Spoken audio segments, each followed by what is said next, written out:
Hello there! I had some problems making this video, but here we are. Alright, so where we left off is you would actually check this forum post. This forum post would have code by Dale. We're going to use screen flags,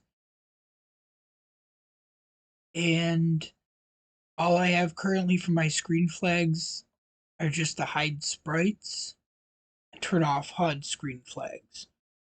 So I'm going to use the third screen flag for switch the player.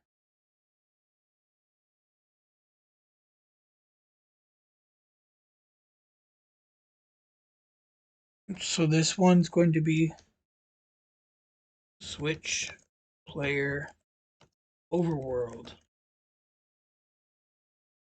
map. So when you're on overworld map, make sure that this is switch. This flag is on. You'll turn into that player. If you don't, it'll be normal. So loading it.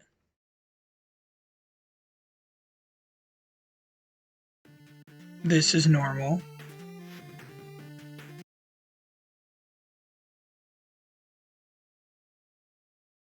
Put the screen flag on.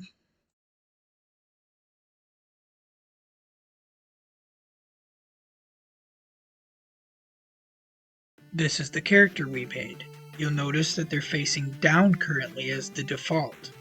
I don't know if you want that to be your default. You might, because it's the overworld map. Like in Mario 3, I think the default is facing down.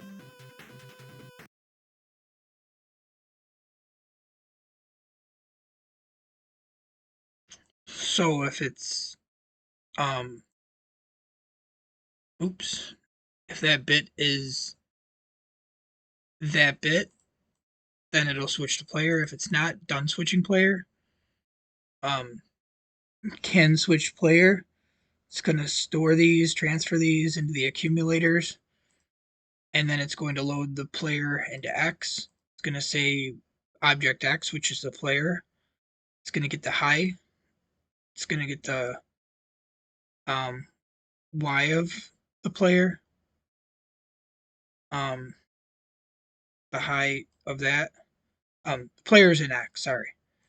It's going to get the X location, the Y location, storing that into tempA, then into tempB. It's going to store the direction. So, if you're going to make it face right or something, you could force a direction face in there. Down, left, right. That's where you would force your direction. So temp B is the direction. Temp C. Oh my goodness. I'm so sorry. I'm tired. I'm so tired.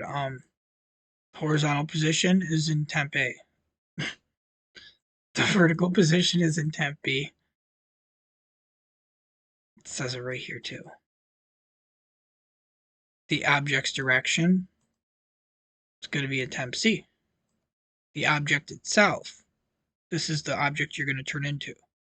That's in temp D. You could also just cut all that out and then just put it there. That's what I suggest is actually the easiest way to do it. So you could just easily just delete this whole part out.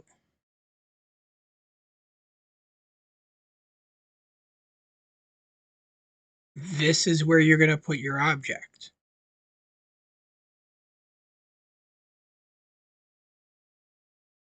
So you could even do something like this.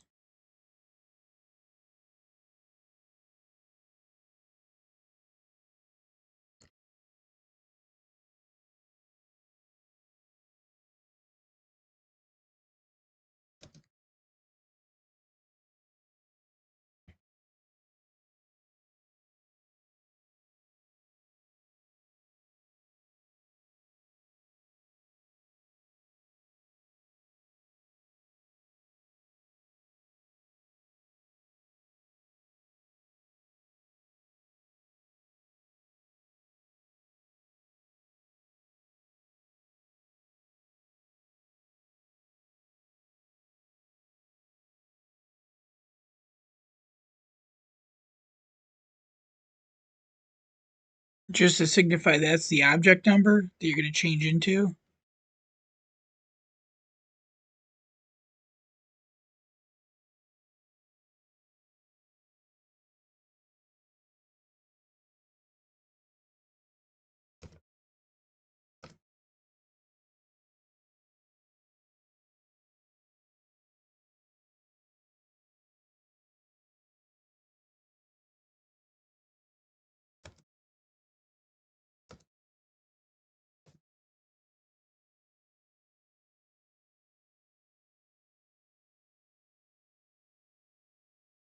So you're going to go like this.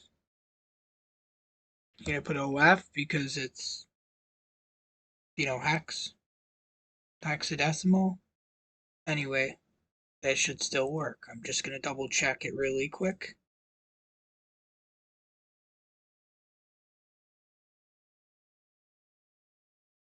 There you go, it still works. Dale's just a genius. He just made it so you could switch between the players. I just gutted that out so it's easier because afterward I have a way to turn back, because if you don't have a way to turn back, you'll automatically permanently be that object. So this will turn you back.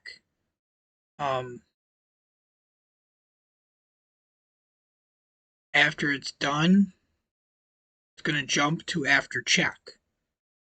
But if it's not on that screen flag, it's not on this screen flag,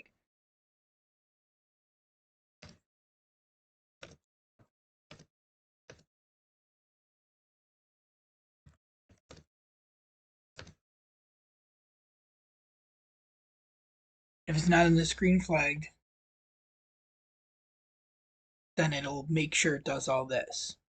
So then after the check, this is where you want to put the rest of your screen flags. So if you're going to be hiding the player or some other screen flags that you like, you can do that. We'll put the hide the player in another future video. But for now, this works. And this will turn the player back. I put that right there. Just like it's over here. It's over here. And I wrote in here for object 15.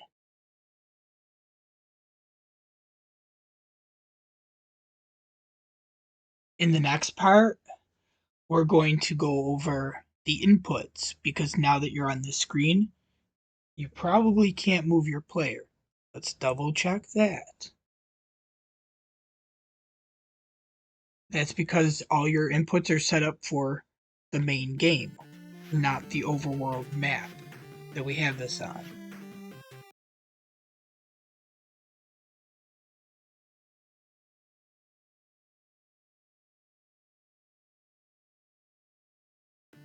And because they're not for this object, they're for your original player, which is object 0.